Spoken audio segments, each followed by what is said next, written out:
Better. Either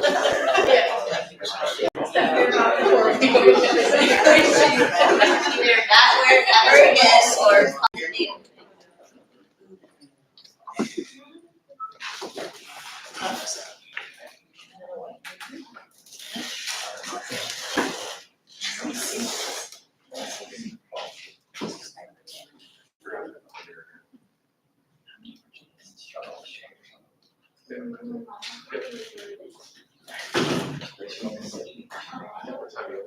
I would like to call the November 19th regular Board of Education meeting to order at 7 p.m. Roll call. Gwen Violet. Here. David Costa. Here. Stephanie Housh. Here. Jennifer Regola. Here. Steve Sebastian. Here. Vishali Shaw. Josie Shattuck. Here. Quorum present. If everybody could rise for this pledge.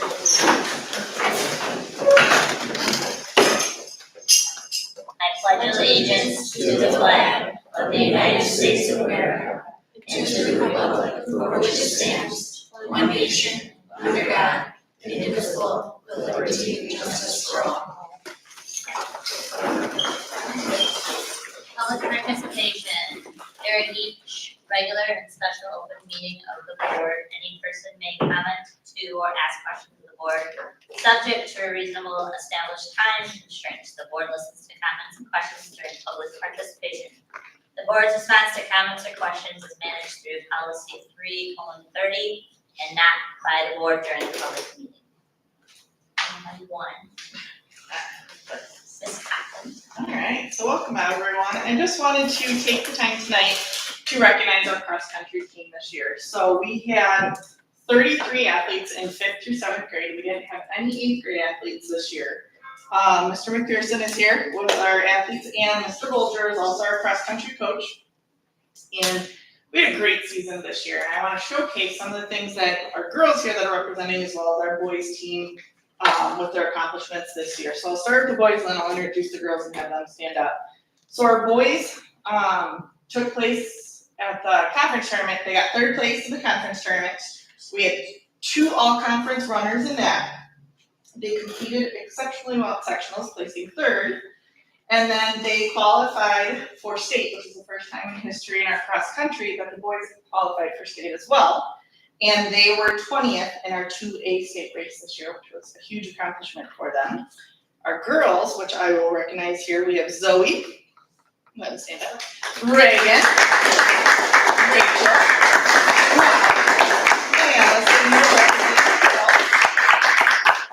So what they have to show you guys tonight is they finished 1st place in conference. They also had 5 all-conference runners. Only 7 could run. And only 7 could run. Sectionals, they took 1st place, which also qualified for state as well. And they were 14th place in state this year, which was amazing. So Zoe finished top 50th out of 222 athletes. Rachel finished 141 out of 222. Rachel was 166. And was 143rd. And what was remarkable, Allison, I'm really proud of you as well, as an alternate, also came down that day to support her team. We had a ton of the athletes as well as the alternates that came down to support their team while they were there down at state, which is really awesome. We helped them get there this year. So, together, the 8th graders, our young team, qualified for state with 2 different teams qualifying this year, which is a huge accomplishment for them with only having cross country for a few years, which is pretty awesome. So it was great to see them accomplish that. Which one do you have there that you want to show off there? Our sectionals. Which one was that one? Harvest Christian Academy. No, what place will you get at that one? 3rd place at that one. Rachel, which one do you have? And 1st place for conference. Molly, which one do you have? The St. Peter and Paul. So that was an invitation. Yep. And we got 1st place. 1st place in that one in an invitational, and then which one do you have? And for the boys, they got 3rd at section. 3rd at their sectional. So all of these wonderful hard work.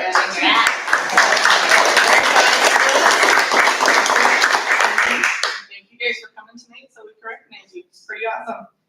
Can I get a picture while you guys hold them? Want me to take a picture with them? Okay, Mark, you, I don't know. You wanna get up? Let's hear it for the coach.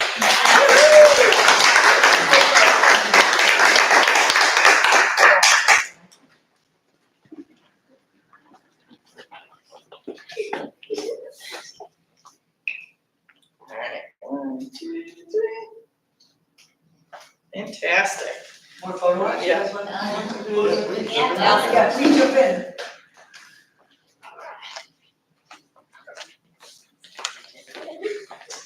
Awesome job.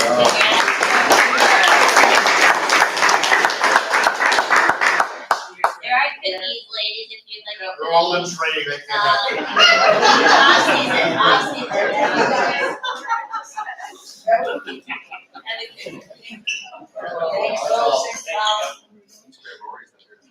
I know, what a shame. We'll go find Rory. Next time.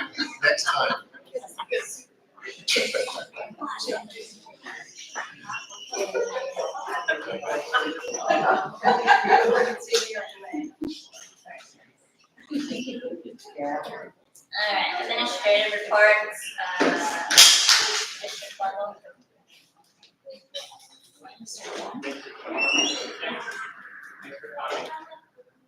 Are there any questions from the board? It says district report, it's actually the political board, it's in back of your administrative reports for the district. My presentation will be presentation tonight. Questions for the admin team? Michael, was this the first year you guys did this stop? 3,000 pairs of socks. Pretty cool. A lot of stuff going, a lot of good stuff. Yeah, Great to see. and congrats to all the athletes, volleyball, cross country, soccer. Looked like everybody had a pretty season overall on that, with that stuff too, so. All right. To board, to go me to, I've got the projector set up to lead a project for Scott, the presentation. So I'll continue to as well. So I want to talk about the school report card tonight. You too. So every year, it's until October before the state releases their report card data on prior years IER testings. Illinois report card came out October the 30th. It is up on the website. The link to it is, so this presentation tonight is rather lengthy, but it does have a lot of great data in there. Kind of dove through it and picked apart the parts that I wanted to share with the board. So obviously we're looking at the slide show that I have in there. We're looking at the 22, 23, 23, 24, which are the last 2 years' data. Looking at the growth, the metrics include the student test scores, district financial information, student demographics, general characteristics, and the 5 essential surveys. You can see there are a ton of factors that go into how the report card is put together. If you download the report card, it's well over 100 and 200 some pages long. That people aren't really going to read all of that data. It's an awful lot. So probably more important would be if you look at the individual school report card. There's a little more detail about the buildings than the full report card. Again, looking at the scores that I'm going to show you tonight, we're looking at percentiles. Okay? So the state takes all the scores year over year and throws it to the 50th percentile. So if there's 848 districts, if you're 424, you're going to be 50th percentile.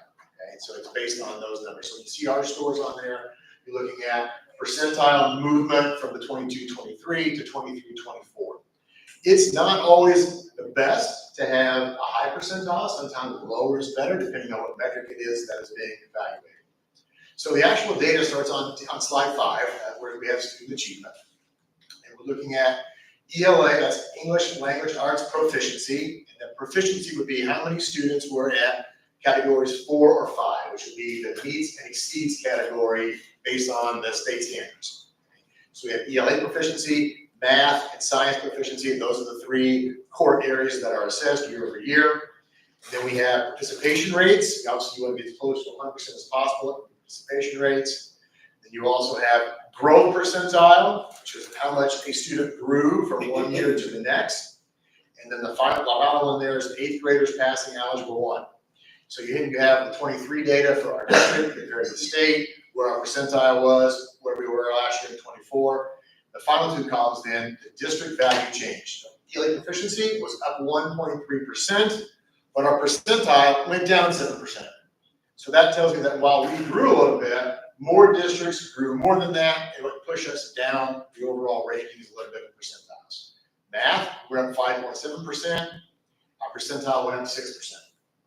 Okay, so we're 65th percentile to 71st percentile. Obviously, those are two categories where the closer you are to 100, the better you are.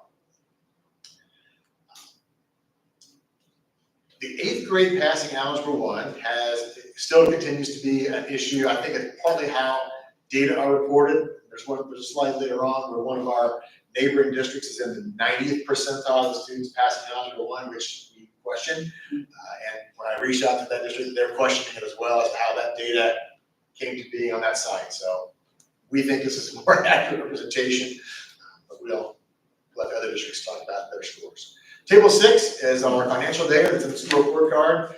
Average teacher salary, average admin salary, local property tax percentage, EAV per students, and how much spending is done, instructional and operational. The difference between instructional and operational, instructional is just what's spent on classrooms, teachers, paraprofessionals, materials and supplies. Operational then includes everything else, which includes the projects we're doing around the property to make the place a better environment. That's all part of the operational spending. Again, our numbers there are in the 73rd percentile for instructional, went down to 66th percentile, we went down $81, and down 7th percentile. The operational spending went from 65th in the state down to 63rd, even though our value went up, our percentile rank dropped 2 spots. Table 7 looks at our demographics for the districts based on, our students are white, black, Hispanic, Asian, if they're English learners, do they have an IEP, are they considered low income, are they considered homeless? And you get the values on the right indicate the change from 23 to 24. Bless you. Thank you. Again, the ones here I think that have some significance, our numbers of IEP students continues to increase, even though our percentile went down, our numbers continue to climb. And the rate of homelessness, based on how it's defined in the school code, our numbers continue to climb as far as student homelessness. Next table talks about demographics. We have enrollment, attendance, mobility, absenteeism, truancy, class size, teachers with advanced degrees, and then teacher retention. Obviously, we know that our enrollment's been climbing now since 2020. Last year, we went up again from 48th percentile to 51st percentile. So that means approximately 49% of all the districts have a lower population than us, and 49% of them have a higher population. So we're kind of right in the middle. Attendance rates, 93 to 94 is about where many people are. Mobility rates, we're up a little bit. Mobility discusses when students come in, do they transfer out, go somewhere else? You don't really control that. The students don't need it. That's usually a parent decision to move from one school district to another. Oftentimes that happens during the school year. When it does, it certainly has a negative impact on the students' learning process when they go from one school to another school and sometimes back to original school, which happens every year. Truancy is just what you think it is. Are the students here? If they're absent more than 10% of the time, they're considered chronic absence. And then, of course, truants are a higher level than that. Class size, we've been in the 18.5 range nearly every year, 18.6 and 23, 18.4 and 24. Teachers with advanced degree takes a look at a snapshot of how many teachers in any given year have a master's degree or higher. We are in the 56th percentile, so a little over half of our staff have a master's degree or better.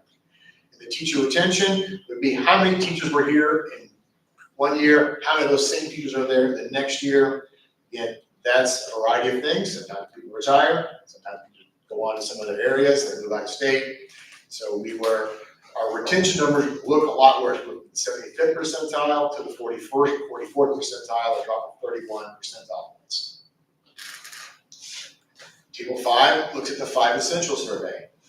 This is an area that we talk about. I don't know that we push it very strongly, but we need to start doing a better job of that, is getting more participation in the 5 Essential Survey. That survey's been around for over a dozen years now. There's a lot of good data behind that, and obviously it talks about, how do people believe or rate that we have effective leaders? Do our teachers, are they collaborative? Do the families feel informed? Do we have a supportive environment? Do we have ambitious instruction? What's the student response rate? What's the teacher response rate? Our rates are not as high. We would like to see that in the 94, 95 percentile ranks for our response rates for students, and teachers, and parents. That is not always the case. The next two, so number 10 just gives you, tells you which ones are going to be in the following 2 graph pages. The graphs are on page 11. This looks at the proficiency distribution of ELA from year over year. So you have the gray, which was last year, the 23, 22, 23 data.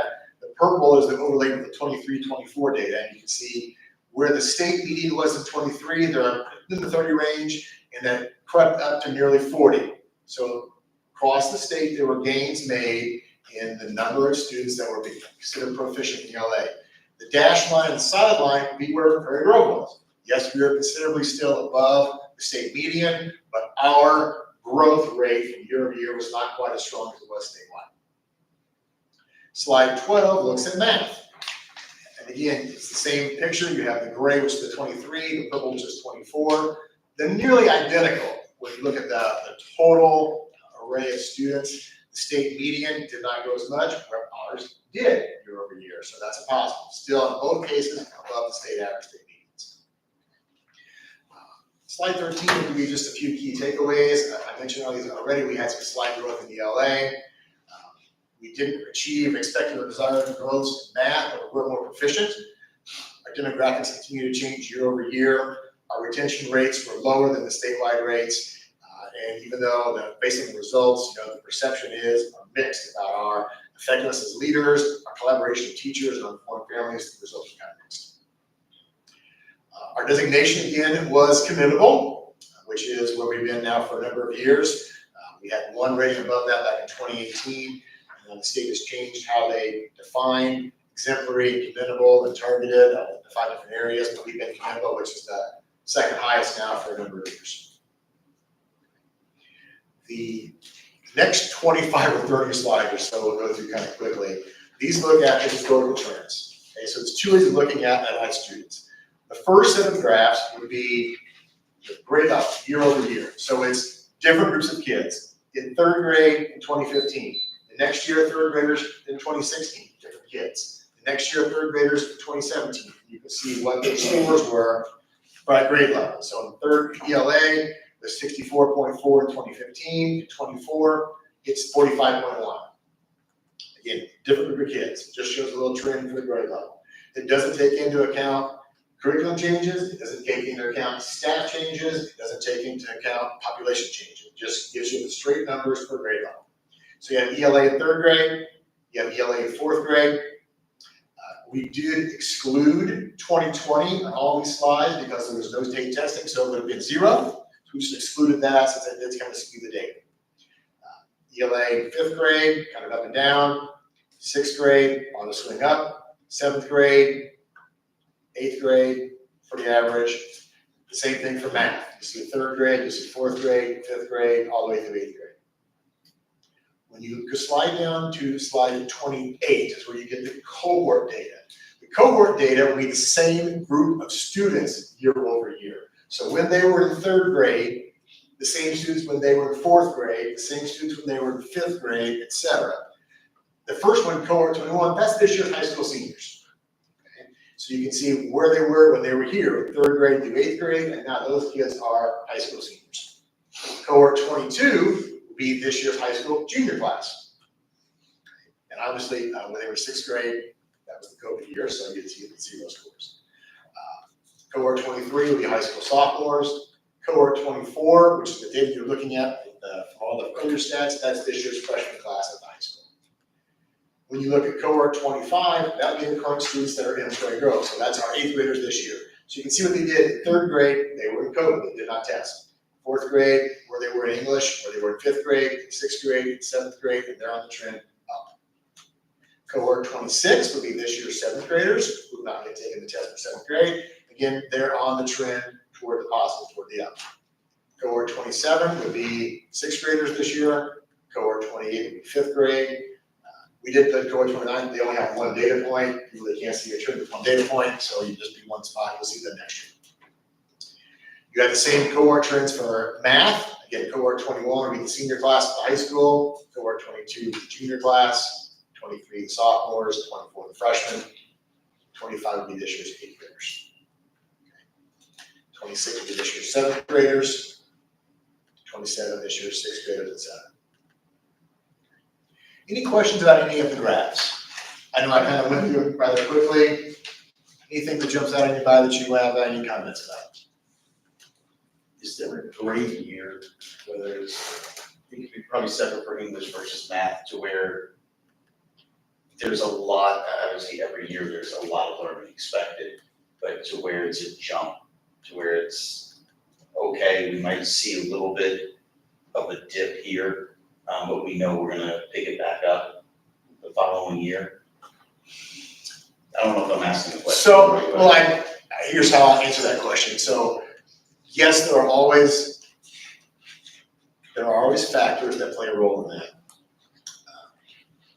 When students there are things that happen to students that are outside of the school's control. That severe could cause a dip, which then the student can rebound from.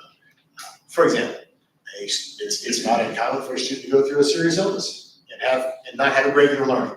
Okay? And their individual scores could drop. If they can recover from that, the next year you usually see a bounce back. But that's individual students. We're talking about a whole group, then you're looking for things that affect the whole group. Those shifts would be like a change in curriculum, which we instituted last year for this year. So this year you're seeing students who are getting a different ELA curriculum and a different math curriculum, one in elementary, one in junior high. And do we expect to see a change in scores? Probably. I would say most likely the first year change, you're gonna see a dip because it's a learning curve for the teachers who are implementing it, it's a learning curve for the students, and then usually in year two, you see that's gonna go back up and you get more practice out of that particular curriculum. So there could be some curriculum. Absolutely. If you lost a department, you lost a math teacher you had in 1 year, you're probably gonna see different scores, okay, that year. And then hopefully if the same people stay around the next year, which is why teacher retention is one of the things that gets monitored by the state, because when you do change staff, or if you have a lot of substitutes, it does have an impact on teaching learning. Same way, when the students are not present and not there to get the instruction, there's an impact to their learning. So all those things play a role in it. Understood. And then the other only question I had was absenteeism. Yes. I didn't have to go back and look. Was that student or did that include teachers calling out sick as well? No, the absenteeism that's in here, that's student absenteeism. Okay. There are data for teacher attendance, but this particular one back on slide 8, that's only about students. Okay. With regards to retention, does that take into account teachers that retire also? Okay, as a negative because you can retain them, they retire. Yeah, things out of your control.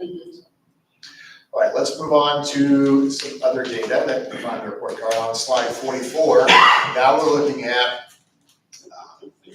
some of the same categories, and we're comparing ourselves now to the same districts that we compared ourselves to last year. So it's Prairie 26, Crystal Lake 47, Foxborough Grove 3, Harrison 36, Marengo 165, McHenry 15, Nipissing 2, and Wiley 18, which would be the elementary districts in the county. Did not include Huntley as our unit district, just the elementary districts. And you can see again, we're looking at ELA proficiency. You have the first column in orange is the state average. The group average is the blue. The group would be all these school districts. The green is Prairie Grove, and the gray would be those other districts based on their report cards. Down below each one of those, you'll see group rank. So you could be first, you could be ninth, depending on what that particular score. I rated them all. If you were at the highest percentage, you were 1. So obviously, if you were at ELA proficiency, if you were 1, 2, or 3, you were the top 2 or 3 in the county. Prairie Grove was 3rd. In math proficiency, again, we were 3rd. Science proficiency, we were 2nd. 8th graders passing algebra 1, we were 6th.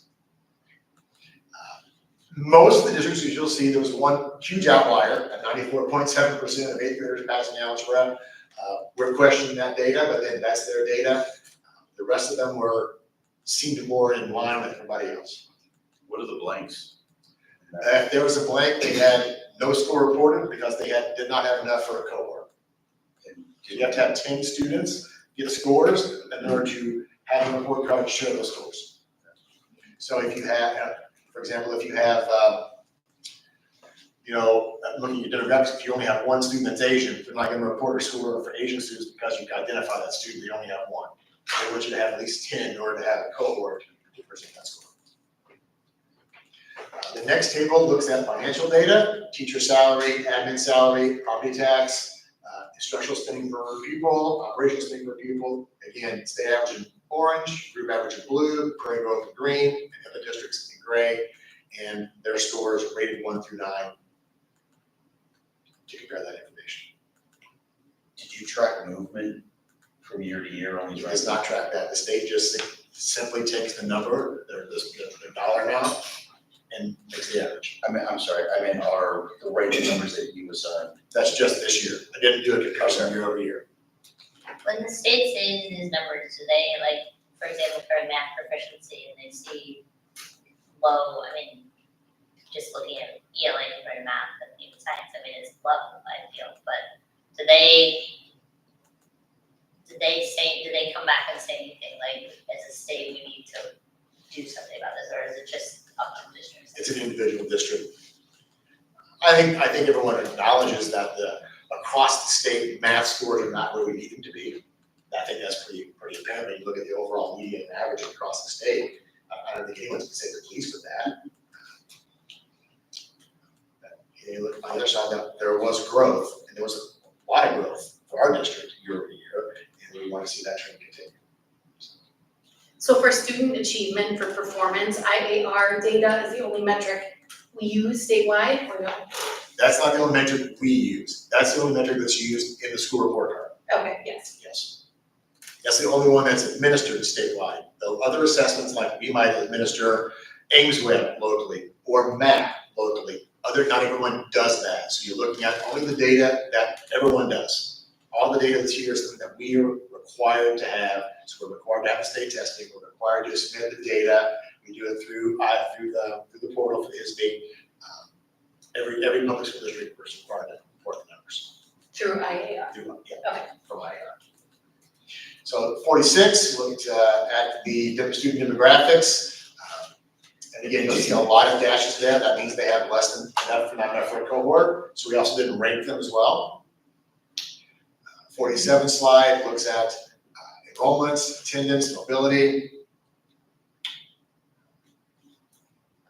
Again, the same things we compare ourselves, looking at us year over year. Here's the comparison between local districts, where we are with that. It's a lot of data. There's even more data. If you pull up the full state report card, I think I put it here in the packet, it's very long.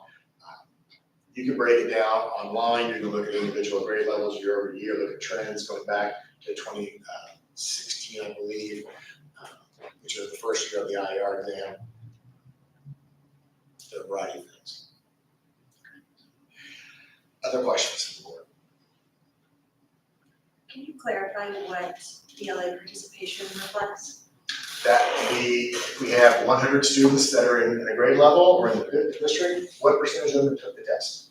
All parts of it. Thank you. So if you were absent, we have a 2-week window, and the tests are scheduled usually no more than 2 per day over the first few days, and then we have makeups, because there's always somebody absent.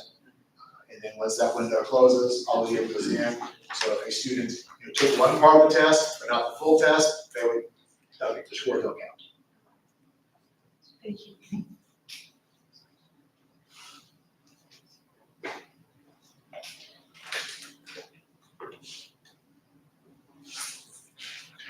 Well, other items in my report tonight include for discussion the school calendar for 25-26. So earlier this year, we put out a survey to staff, to community members. We received feedback. It's been posted on our website.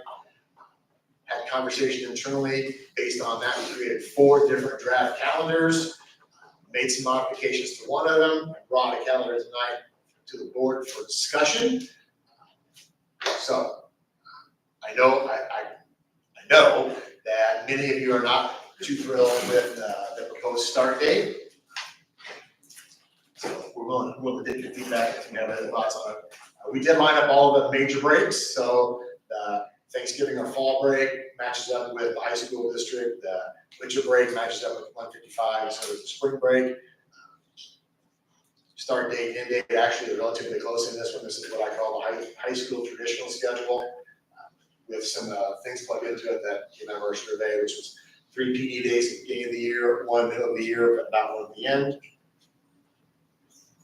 I think start days too early. Too early? I think aligning us up, you know, we're in trimesters and lining it up with the high school district, so semesters is unnecessary. There's a reason why the high school start early. They're trying to finish their semester For the holiday break, yes.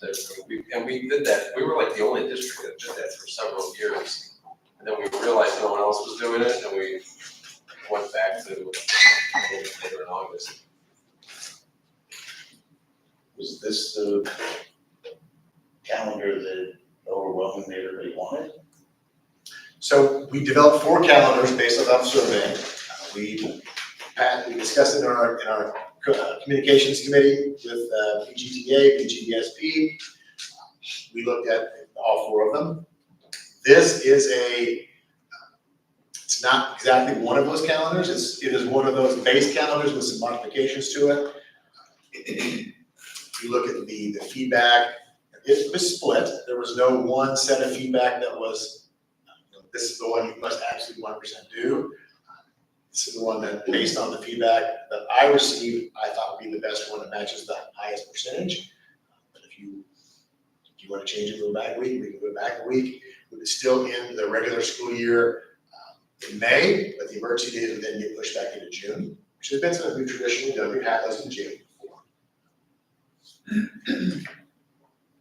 We don't have to vote to adopt. No, this is just a conversation.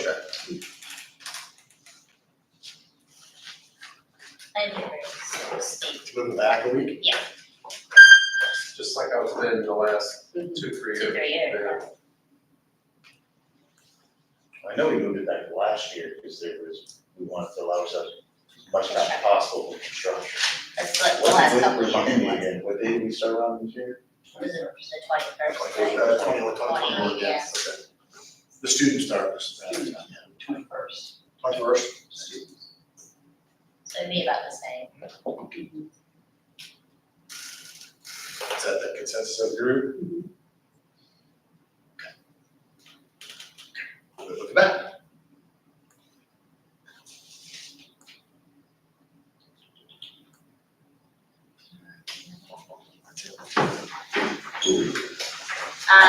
May I have a motion to approve the second reading and adoption of Board Policy Press 116 additions/deletions/changes?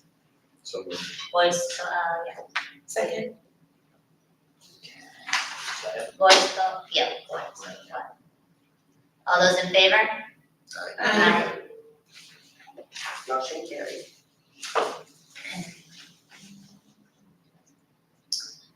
May I have a motion to approve the consent agenda, which includes regular minutes from October 15th, regular and executive session minutes from October 29th, November 8th, and November 9th, special meetings, bills payable, treasury report, and ASA. Discussion. Motion, Second. discussion. Roll call. Jennifer Regolick, Yes. Steve Sebastian, Yes. Josie Shadak, Yes. Gwen Violet, Yes. David Costa, Yes. Stephanie House, Yes. motion carried. May I have a motion to approve the first reading of Board Policy Press 117 additions/deletions/changes? So moved. Second.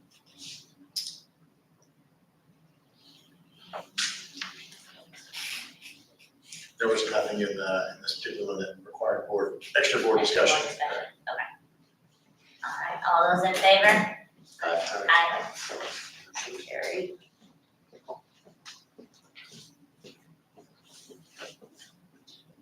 May I I have a motion to approve ISB resolutions for triple one conference. Second. Discussion. So every year, for the July conference, the School Board Association puts out the resolutions list that was presented to them earlier in the year with recommendations for and against some resolutions. This is what you have in your packet tonight. Once you say, if you affirm all the actions that are in the resolution list, when our delegate sits in that particular meeting, they will vote accordingly on each one of those resolutions. Historically, we have voted the last I couple just of hear years say what it as delegate, we have voted along with the recommended. Correct. Any questions? All those in favor? Aye. Motion carried. I have a motion to approve resolution 2024-12 regarding the estimated amounts necessary to be levied for the 2024 tax year.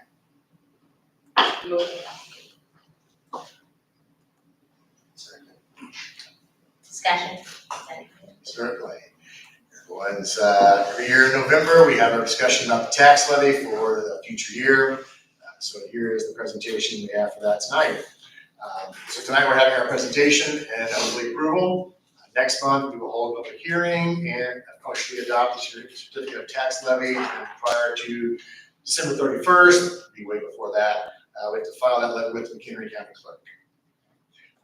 Just as a recap, so McHenry County has been under the PTEL law for a number of years. That's the tax cap. The purpose of that, of course, is to control the growth of property taxes, which controls obviously, expenditures and tax rates, things that people pay.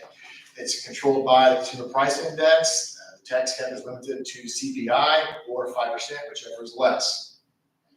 Last couple of years, CPI has been above 5%. If you look at slide 4, you'll see the 30-year history of CPI. The solid black line is 2.53. That's the 30-year average. For 24, CPI is 3.4. Prior 2 years were at 7 and 6.5. Hasn't been that high since probably 1995. And so those years were capped at 5%. This year's at 3.4. So when you look at the items used in our tax levy on slide 5, last year's tax extension was 13.5 million. The Consumer Price Index for 24 is 3.4. It also looks at existing property. So the county assessor's office, every year, they're supposed to have a process in which they reevaluate properties. Right now, they're increasing the estimated value of the homes in our district by 11.9%. Can't explain that. I'm not in the assessor's office, but I can tell you that's the number that's on the sheet that they produced for us. It is 11.9%. Then we look at new growth. So as we know, we've had a number of homes in the district that have been built in the last year. That 23, it was 7.5 million was the actual number. Right now, we're trending higher than that. We're trending toward $12 million in new construction that would go on the books for this next tax year.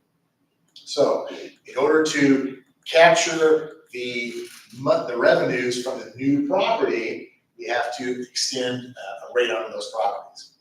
So here's how that process works on slide 6. We take the 23 EAV, which is 319 million.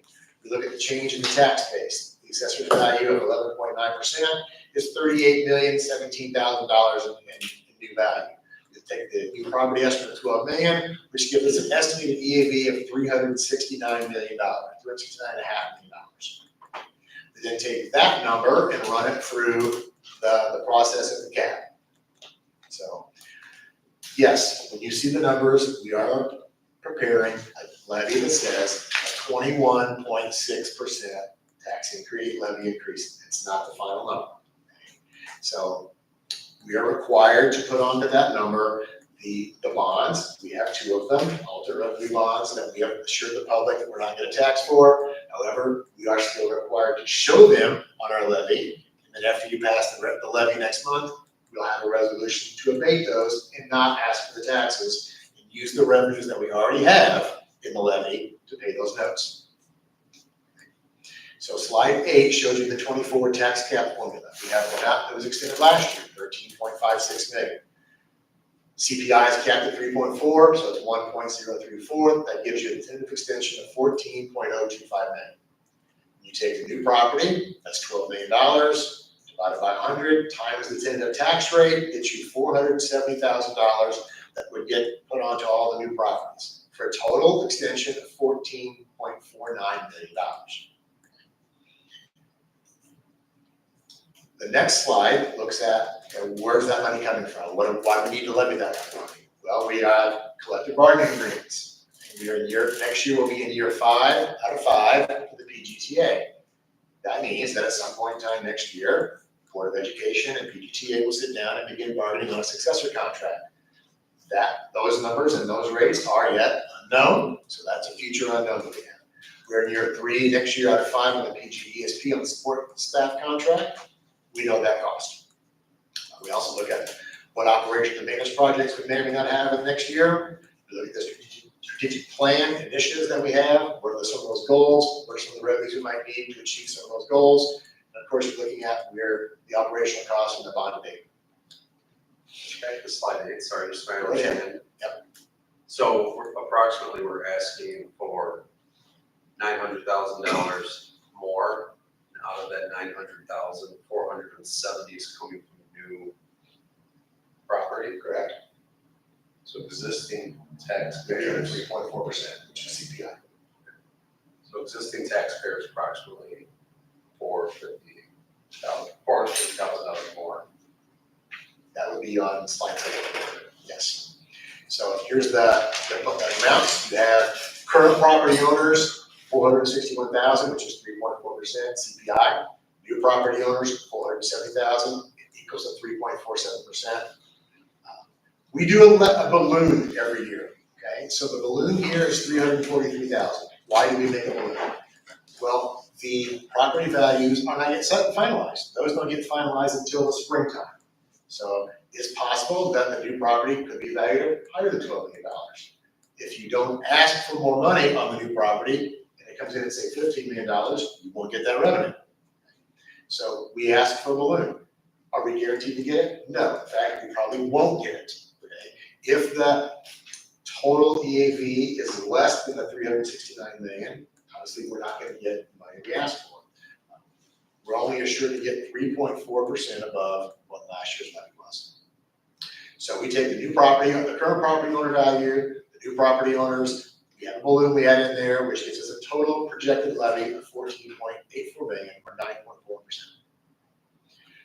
We have the bonds in for next year, that's 1.6 million, that's an additional 12.19%, which brings the total request to 15.5 million or 21.6% over last year's. I know that's gonna be scary, it's in the paper, and we've done those big numbers literally every year, and we have made that back then in the following, after resolution, after we approve the levy, you made it back, and it comes back down to whatever CPI was. Why does the district have to do the math if we're only allowed CPI? You do less than CPI. You're required to do the math to ask, you have to ask for a certain number, and then the clerk's office, once they get all the final assessments, they actually do the calculation. Or not. Yeah, I guess it's like, why is that whole equation not just live in the clerk's office? And as a district, we are saying, okay, we wanna maximize our levies, so it's CPI this year. And that's it, the clerk's office does the math on the property value and all. Well, and eventually they will do the math on it. Yeah, I get it. But because they haven't, if you can ask for a lot, you can ask for flat. Okay? But then they'll do whatever you ask them to do, but they won't give you anything more than CPI. So you have to, yeah, that's the process that we have now. No, I get it, and that's good, it's there for a reason, but then you have to publish a 21% number. You say, why do you even have to do that? Yeah, if you're only allowed CPI, why are we even going through the exercise of having to put that out there? It's one of the quirks of the state law that requires us to do this process. Well, there are a lot of things about it that are odd. Considering we're using information from the past to predict the future and levy it now. So in the past, when we've gone, we haven't levied this, so CPI is the max amount, so if you do not levy your max amount, that top column there, we reduce that, everything else would stay the same. Say we were asking for less than, say we were just asking for 2%, all those other numbers still stay the same. Unless you choose not to levy the property. If you choose not to go out and levy the maximum of your property, just have that go in there, and you could lower it, to do it that way, you're not doing the full amount. You could do that. We could ignore that part on it and say we don't have any property.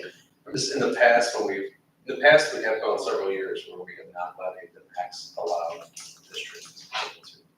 Correct? We've done it one time, sometime a year. Okay, We did half. Half is what our CPI is, we did half. okay, so that was that 3.4, we just kept everything else the same and reduced that amount. To 1.7. Okay.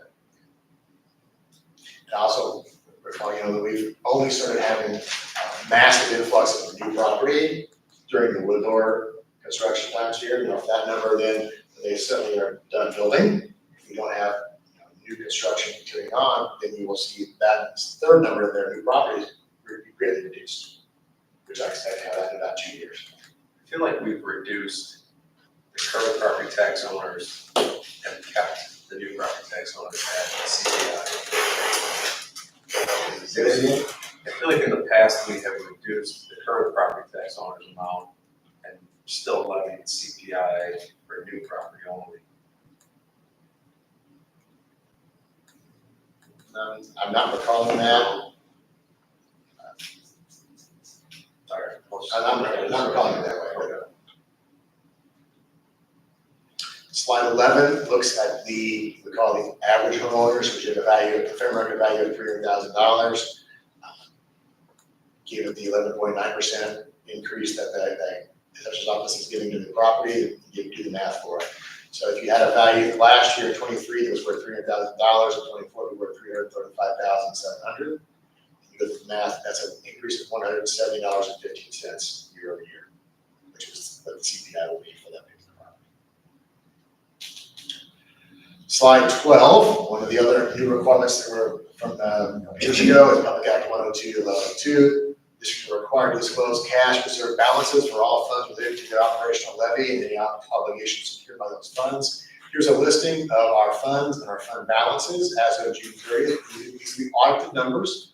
When I gave this presentation, when we did our budget back in September, they were unaudited numbers. These are the audited numbers. You'll see there are fund balances in education, operations, transportation, working cash, the deficit and debt service, fund balances in IMRF, capital projects, obviously, is the building we're finishing off. We're still there on June 30th. Toward immunity, fire prevention and safety, the debts of the 2 series of bonds of 21 and 23, the bus lease, equipment lease, and facility lease. So the next process will be have a hearing. We are above 5%, so we would file a notice in the paper. We have that ready to go. The levy policy reflects the bond payments, even though I expect you to abate that next month. The abatement process is done after you pass the levy. We follow the clerk's office. The clerk removes that then from the tax rolls. We do expect to apply for the property tax relief grant, which is on the agenda, I believe, after this one. We apply for that every year. We're getting closer to that. And then some years we're farther away, depending on how much money is made available to that. Nearly every district that is higher on the list than us will put in for that property tax relief grant. We expect you will do that as the same. Other questions about the levy?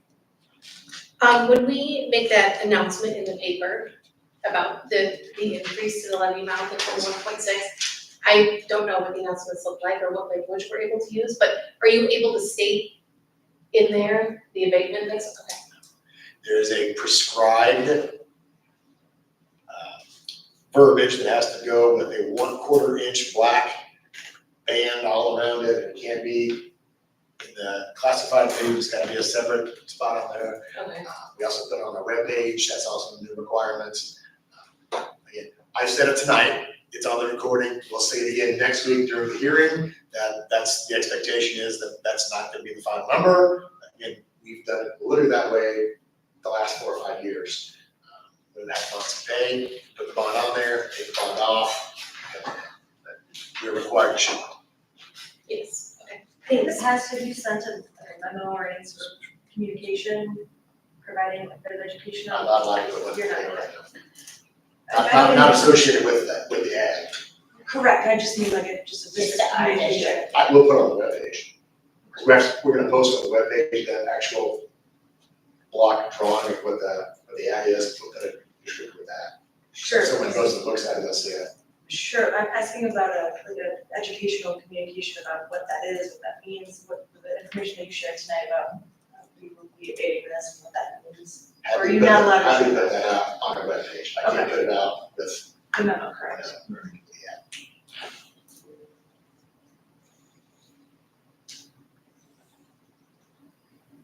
I still don't understand why the bonds are put on here. If you're asking for the money just to give it back. So if you had gone to the taxpayers for a referendum and they voted to say 48% tax increase to issue bonds, that you could same process. It still has to be shown on that. In that case, they are going to money for that, you had to go to the referendum. We didn't, we still have the bonds, we're still required to show them, even though we're not gonna ask taxpayers to pledge dollars to it. But to me, that would mean increasing taxes by CPI only. Yeah. And then out of that money, the bonds get paid for out of the operational funds, out of the last year's extension plus CPI, the bonds get paid for out of that. That is exactly how it works, but that's not how you are required to display it. Okay, then I guess that's what throws me off. Yes, that's exactly how it works. We will be using the revenues from the levy, which would be the CPI plus the new property, to pay the bonds. But you still have to show, you have the bonds and you have to show the cost of it if you were to put it to the taxpayers. Been around for a long time, that same process, and it is odd. But it's a hoop we have to jump through. Is this, I mean, does everyone agree that if you guys want to levy the max amount that we're allowed to levy, that's the decision for every board to. Correct. Because it's also, computes next year too, right, so if you reduce it 1 year, you do save It's reduced every year. every year, you can't gain. So that's correct. And if you want it reduced, this would be the time when you need to say you want it reduced. Because then we'll change the ad in the paper. Is that what you're saying, Steve? I'm asking you guys, I always think we should put that kind of pressure on. But traditionally, it's not done. Puts stress on the budget time then, because now you're less money, but I don't know. I mean, you heard the audit, Kevin was here with the auditors last month, we had 260 days of cash on hand. So if you chose to reduce the levy, you would have an impact next year. And obviously, if you did that year over year, it would have long-term impact. But an occasional reduction on it, I don't think it's gonna hurt you seriously. If I put it in the budget year over year, I would caution you about doing it year over year, lowering that levy. That's completely your call. We will budget accordingly. Yeah, I mean, it creates challenges, but maybe that creates an opportunity to Absolutely. figure it out. Correct. I don't know, I think this is the second most. What would you want your Well, reduction to? Yeah, what are you thinking, I guess? To have, 1.7?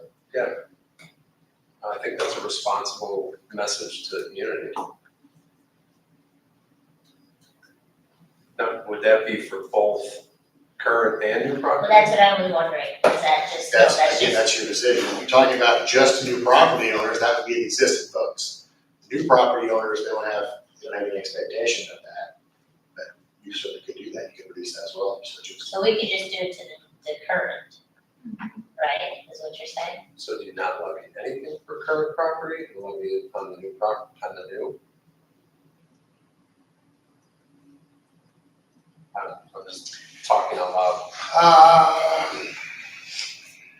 because that way, I'm trying to think. the current property owners are truly getting a benefit of new housing, right? Because the new housing is absorbing their tax increase, I'm thinking of that right?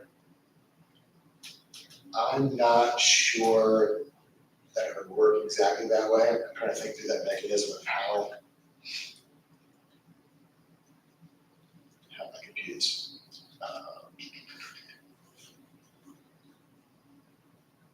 I think you would need to lower, if you wanted to lower it on the new property as well, you would need to say, estimate there's gonna be less than 12,000 new property. Because it's gonna be spread across all the EAP once it's all said and done. So it'd be better to just lower the current property number and keep the new what we have. I think that's the easiest way. That's the easiest way to do it. If you flatted new property and levied all on, flatted current property and levied all on new property, that would reduce everyone's down to 1.7-ish.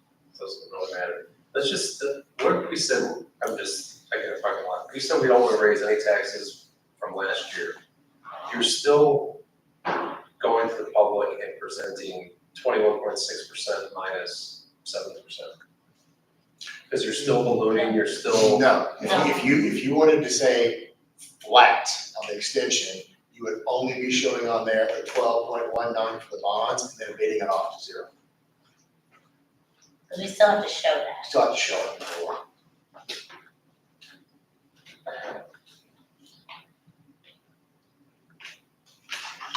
I don't know, what do you guys think, someone else? Oh, with me. Does this, going into a contract negotiating year,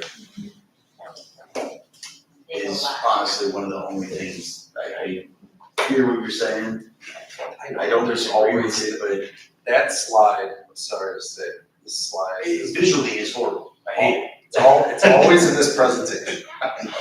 There's always something, I get it, do the same thing if I were you, it was done before you too. There's always the list of, oh, what if, you know, The contract is my concern as well, especially given. I'm not disagreeing with one because if it wasn't the PGT, it would be just PGSP, if it wasn't that, it would be a construction project, if it wasn't that. It's the, There's what's something, the other thing that they always put out there, the state and the TRS allocation to the district? Yes, That's cost the, shift. that's the, we don't know what's gonna happen with that this year, it's like, there's just always something, So they put that in here this time. I know, it's usually there. usually So there's always like a couple little scare tactics of what if this happened, and it's, I'm not saying they're false, but again, they might create a challenge, it might create an opportunity to figure it out if you have to, or it's just.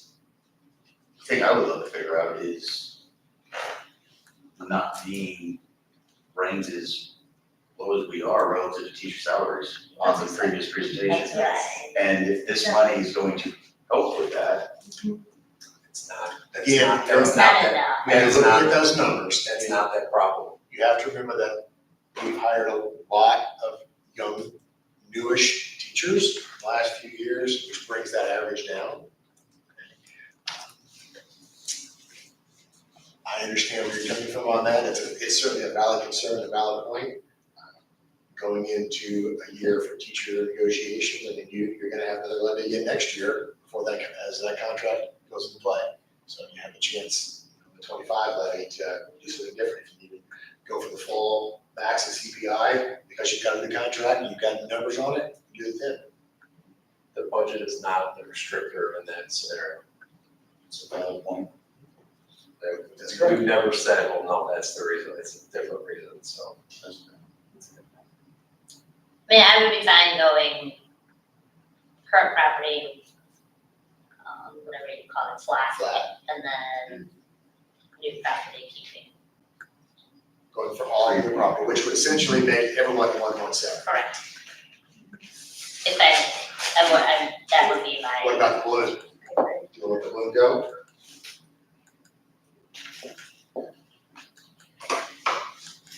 I mean, to me, I can see it either way. I usually at this point in time, the county is relatively close. They will make some adjustments between now and the springtime when those numbers are finalized. I'd like to drop that to 1.7 as well if you wanted to.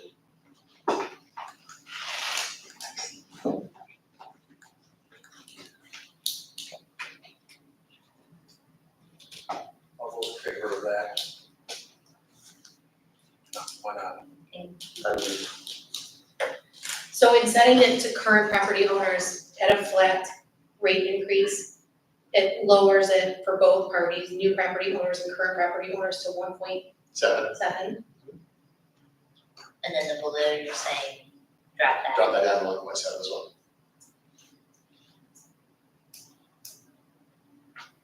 You seem pretty confident the balloon wasn't gonna go through anyways.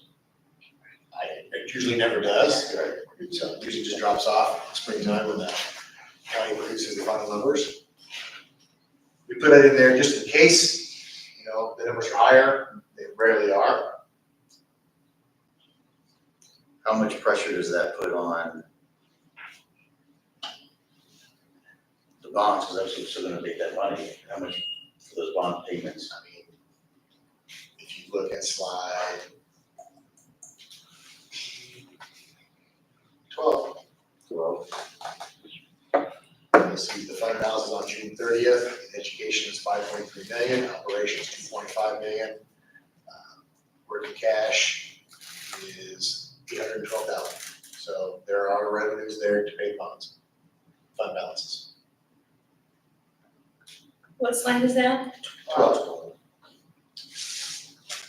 Does that have any impact on if we decide to move in the next year? I mean, is that what you're saying? That it's- Yeah, I mean, all decisions that you make will have an impact in the future year. And again, you can have a revisit the conversation next year, make a different decision. Which is why it's worth putting that pressure on now, because it will continue to try to keep the overall number down It sets a precedent. versus just always max it out every year.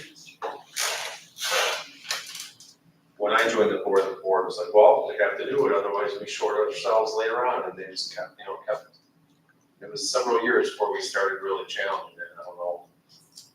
I think that's, I And think you, the second most important thing a board can do. every year but 1 year that you've been here. I thought we did it. I thought we did it. Maybe I'm- I thought we did too. I thought it was like, yeah. I thought we did.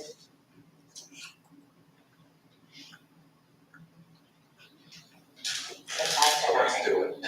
Yeah, I support that. So if you look at my FAQs, it's attached here. So on one of the other attachments in that particular line, you'll see somewhere back in 2019, we cut CPI in half. 1.9. CPI was 1.9, we did a 0.95, which was half CPI. In 2020, we did CPI, 21 CPI, 22 and 23, it was capped at 5%.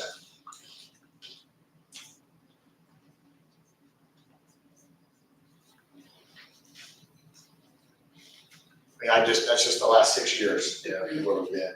Prior to that, I have to go back and look at that, but I know that's for sure was the one time we did it like the last 8 years. It tells a good story too, after all the projects and stuff we've done, that we're still challenging this and not just. I'm fine with that. So I do need to amend the motion. Because the motion was to levy it as presented. So someone would need to, so it was Jennifer and Steve. Jennifer, you would like to amend the motion to you agree to amend your motion to change the levy down to 1.7? Yes. Steve? Yes. Concurs? Okay. You got an amended motion, you can vote on the amended motion.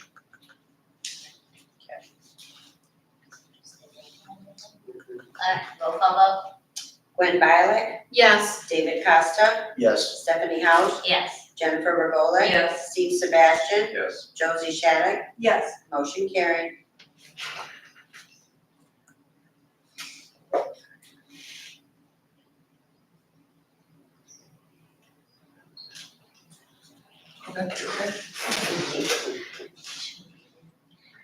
May I have a motion to approve the property tax relief grant program application?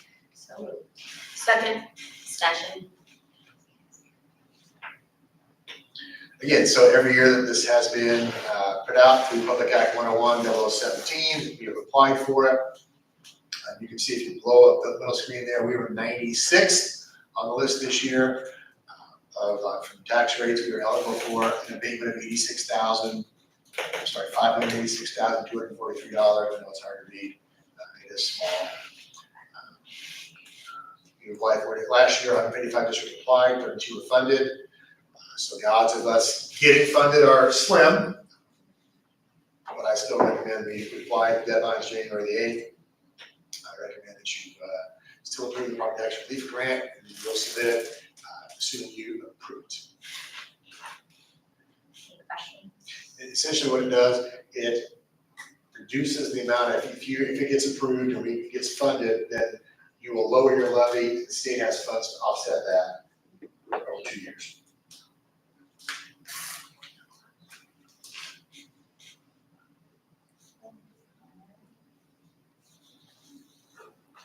Voice vote, all in favor, say Aye. Aye. Motion carried.